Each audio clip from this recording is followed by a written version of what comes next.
Hello, you've got Nate with Long Range X. Welcome back. I want to do a video today. I had a couple people ask me, some on text message, and one on a YouTube video I did.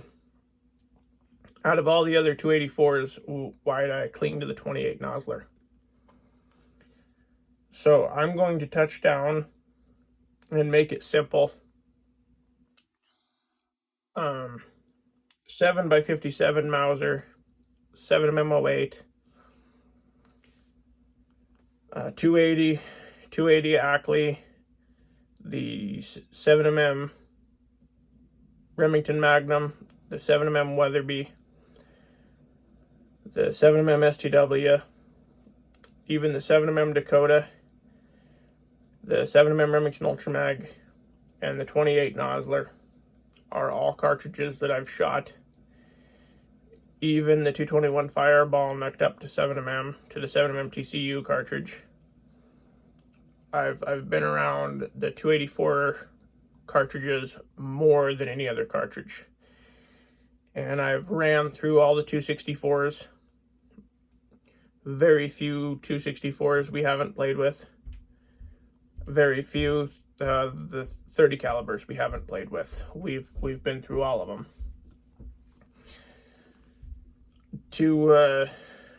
And I also forgot in that listing the 7mm short action Ultramag and the original 284.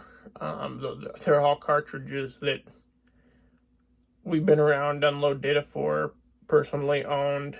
But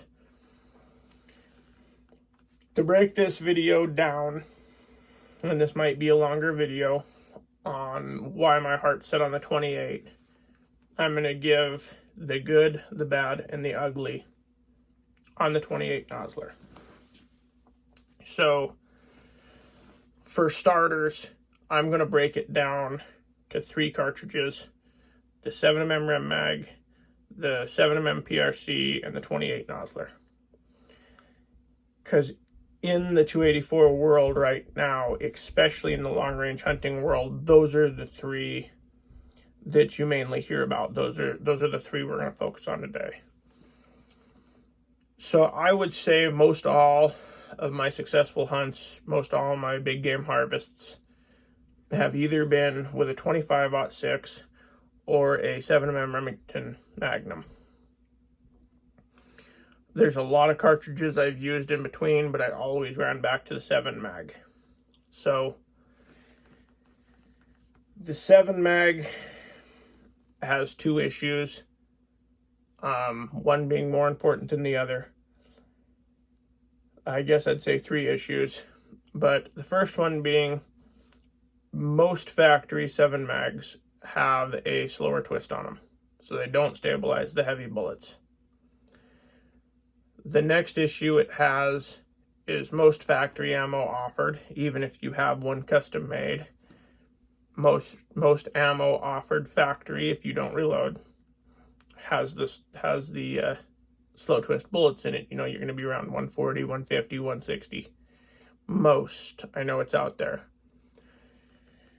But then third and fourth most important, I would say, is if you do reload, and anybody that owns a 7 mag and reloads can say this, but brass life isn't great on any belted Magnum. I think I was getting 4 or 5 reloads out of a quality 7 mag brass before it was just about toast. That was running pretty high pressures, but nothing extreme. So the 7mm Remington Magnum isn't going anywhere. It's been here forever. It owes nobody nothing. It's filled just as many freezers in this country as any other rifle has. It's probably, up until the last couple of years, probably one of America's favorite hunting rifles, shy of a 270 or a 300 Win Mag or a 30-06, but it's up there in the list. It was top 5 in that list for quite a while. So I stepped out of the 7 mag and went to 28 Nosler, and I've shot 5 or 6 different 28 Noslers. I've owned 5 28 Noslers, and anything the 7 mag could do, the 28 Nosler could do better. Most all the offerings for 28 Nosler ammos with the high BC bullets, most all the offerings for 28 rifles are with faster twist rifles for the heavier bullets. Custom loading, you're looking at least 200 feet a second difference between the 7 mag and the 28 Nosler. The 28 Nosler is like a 7mm on steroids. And to top all that off, it's got better brass life. The 28 Nosler is laser beam flat shooting. I mean, I just love that rifle. And never had a failure. Everything that we've shot's been humanely killed, ethically killed. It 162 grain ELDX and 175 grain ELDX have been the two that we've really stuck with in bullets. As you guys know, I'm a Hornady guy.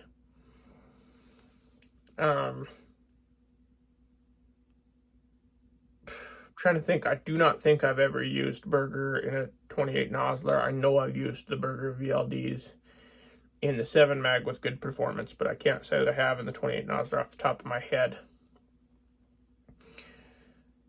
So everything I've asked the 28 Nosler to do, it's done amazing for me. I don't have a single complaint. I would probably say it's in the very tippy top of my favorite cartridges.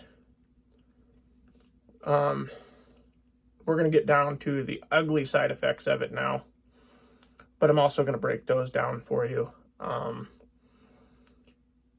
3 problems that I hear a lot about in the 28 Nosler world. One is barrel life. The 28 Nosler is cursed because of the high performance, high speeds, and extreme powder heat. It's cursed for killing throats of barrels. I've personally seen 28 Noslers die in as little as 780 rounds. And I've seen 1 or 2 live to around 900. One of them is right at 900 and still going strong. It's fire cracked, it's hurting, but it still shoots good. Lost a lot of velocity. That short barrel life is a massive turnoff for people in the 28 Nosler world. The problem I have with that, most all the people that say, well, I don't like the 28 Nosler, it's got a short barrel life. I would say out of 10 people I've heard that from, I would say that 9 of them have never fired more than 400 rounds of ammo through a large Magnum rifle. I'd say 9 out of 10 of them don't have 300 rounds through a large Magnum rifle. Barrel life is there. Barrel life's a real thing, but it's also a myth. So if I go buy a brand new set of car tires, they're decent 10-ply truck tires, I'm not going to go shop around for which tire is going to last the longest. I'm going to shop around for which tire fits my needs for what I'm driving conditions are. You know, are you always on the highway? Are you always up in the mountains? I'm not going to try to force a tire to fit a certain, you know, snow, ice, slush, dry for better tire life. But I see that a lot in the barrel life industry. You know, people always get stuck on barrel life, and it's something that we stress about that we just shouldn't, you know. So another problem with the 28 Nosler is ammo for the 28 Nosler, if you don't reload, is extremely expensive. If top of my head, I think it's running like 100 to 120 a box of 20 rounds.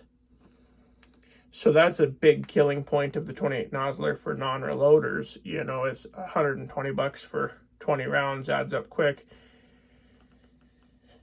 even at a straight $100 a box, you know, it's $500 for 100 rounds of ammo. That's $5 a round. So I can see that one, but then going back to the first one, not to kick a dead horse, but if you can afford 800 rounds of factory loaded 28 Nosler, you can afford a new barrel. That's the way I feel. So ammo cost, barrel life, and ammo cost are a big murderer of the 28 Nosler. Those are two that you hear the absolute most about. But if you reload, ammo for the 28 Nosler's not any more expensive than it is for any other 284, realistically, the big 284s. The next one I hear about with 28 Nosler, just going through the good, bad, and ugly, is recoil. I've heard a lot of people say, well, the 28 Nosler would be a good round if you could tame that recoil. Well, I have a 5-port max port beast brake on my wife's 28 Nosler, and my 10-year-old son could shoot that rifle. It's loud, but it don't move. That gun hardly moves when it's fired, and it's running red line. It's hot. That's a hot load in that gun. So with today's technology in muzzle brakes and today's technologies in stocks, because that plays a lot on recoil as well. A lot of them older rifles with just a straight wood stock kick more than like an AG composites or these new stocks. Don't ask me why that is. I can get into that in another video, but that's a fact. But recoil is what I keep hearing about with the 28 Nosler, and the 28 Nosler has a stout recoil. I think they claim it to be around 34 foot-pounds without a muzzle brake. I've never shot one, and I've shot quite a few of them. I bet you I've shot at least 11 28 Noslers now. I've never shot one with noticeable recoil, or I thought that's a little uncomfortable. I've never have. They're a sweet art. You know, with them bigger muzzle brakes, like anything else, they've got a crack to them. But if you can afford the ammo, the gun, the nice scope, all the works, you can afford a set of $10 earmuffs. So, to me, that's the good, bad, and ugly of the 28 Nosler. So, we've kind of went over the 7 mag. And the 7 mag goes nobody nothing. And I've kind of extensively went over my thoughts and feelings on the 28 Nosler, I guess. So there's a new player in the game, and that's the 7mm PRC.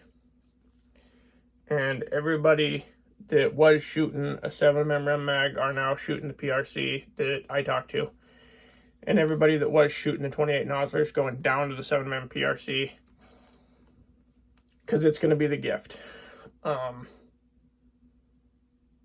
7mm PRC, hands down, cut dry, is not as fast as a 28 Nosler, and you're not going to get the performance. But also cut and dry, going back to the 28 Nosler being $100, $120 a box, I'm finding 7mm PRCs loaded for $50 to $55 a box, $60 max. So you're talking 150, 200 feet a second faster the 28 Nosler is than the PRC for double the cost of ammo. So if I wasn't reloading, I would probably also go 7mm PRC over 28 Nosler. Being as I'm reloading, that's not an issue to me. The 7mm PRC's got, I believe on the scale, 8 less pounds of recoil than the 28 Nosler. And the 7mm PRC, they're claiming they are claiming better brass life through the 7mm PRC, which I could see. And of course, they're claiming better barrel life through the 7mm PRC. So, ammo cost, barrel life, brass life, fine. 7mm PRC is Jason Milani at Hunt the Distance. Just put up a video on YouTube of shooting the 7mm PRC at 1965 yards. If a 7mm PRC can scream out to 1965 yards accurately, and it was accurate, then what's the point of that extra 150 feet a second? To me, I'm just stuck on that performance. I like the fast and flat. It hasn't failed me, and that's where I'm at. I would love to run out and buy a 7mm PRC, switch everything over, run it alongside of this one, tell you my thoughts again, but I already know my thoughts. For my situation, reloading, having a bunch of 28 Nosler brass, 2 or 3 sets of 28 Nosler dies, there's no point in me resetting up with another 7 mag at this point. Especially since the 28 Nosler owes me nothing. It's proved itself to me. Not saying that the 7mm PRC would fail me, just me personally. If I didn't reload, I knew everything I knew now and I wasn't reloading, and I had to make this call, the route I would dang sure go would be the 7mm PRC if I wasn't reloading. The ammo prices alone would kill the 28 Nosler for me.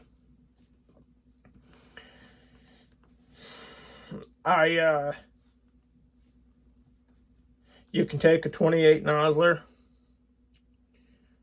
and do the break-in on the barrel and chronograph it while you're breaking in the barrel. Get it sighted in. And I would say in less than accurately and efficiently and with precision, have a perfect dead-on dope sheet out to 1,000. Just stepping it out down the line within 30-35 rounds.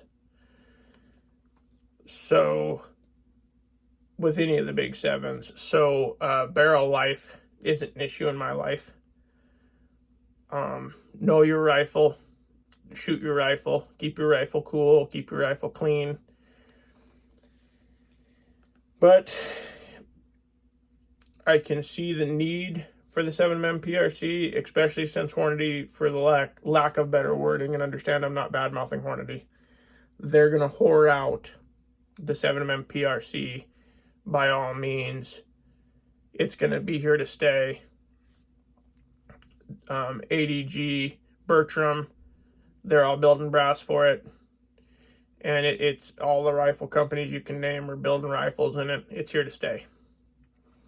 Will it ever outperform a 28 Nosler? Not a chance. Do you need that extra performance? No. I'm settled on it. It's what I want. The side-by-side, if I could have one of the two between a 7 mag and a 7mm PRC, if I was going to have one made right now, it would be the PRC. But to touch down on this video, that's pretty much all I can touch down on. That's my explanation on the 3 7 mags, the 3 big 7s, I guess. There's a bunch of others out there, but I didn't want to sit here for another 30 minutes going into all of them and the differences. If there's one you'd like to know about, yell at me, and I'll do another video. There's going to be a part 2 to this video here shortly with a special surprise. And no, it's not a 7mm PRC. I wish it was. But that might be a part 3 to this video. Might take a 28 Nosler up alongside a 7mm PRC, shoot them for speeds, tell you what they're all doing, and go from there. I hope this summed up what you were asking. Understand everything I say isn't the law of God. It's my personal feelings. I get a lot of comment warriors that decide to ramble on about, well, you forgot about primer choice and all that kind of stuff. But as always, thank you for watching. If there's a video you want to see, let me know in the comments and we'll make it happen. Please like and subscribe my videos, and God bless America.